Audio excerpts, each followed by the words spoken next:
Hi friends, నిన్న చూశారు కదా పోతురాజు గావ పట్టడాన్ని. ఇతనైతే ఆ మేక బాడీని తలను వేరు చేసేంత వరకు అయితే ఇలానే చేయాలంట.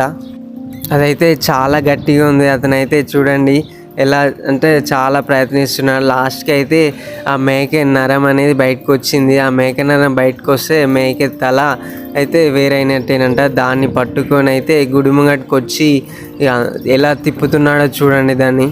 అలా దాన్ని పట్టుకొని అయితే 3 to 5 రౌండ్స్ అయితే అలా గట్టిగా తిప్పి దాన్ని ఎత్తుకొని అయితే అందరి దగ్గరికి పరిగెత్తాడు. ఇదైతే నెక్స్ట్ లెవెల్. ఎందుకంటే చిన్నోళ్ళు పెద్దోళ్ళు అయితే చాలా అంటే చాలా భయపడ్డారు. అతన్ని చూడండి ఎలా ఉన్నాడో. అందరూ భయపడి చాలా దూరం పరిగెత్తారు. ఇతనైతే దాన్ని పట్టుకొని గుడి చుట్టూ 3 to 5 రౌండ్స్ అయితే వేయాలంట. ఆ గుడి చుట్టూ తిరిగేసి అలా ఒక దగ్గరికి వచ్చి ఆగాడు. ఇతనిది అయిపోతే పండుగ అయితే అయిపోయినట్టేనంట.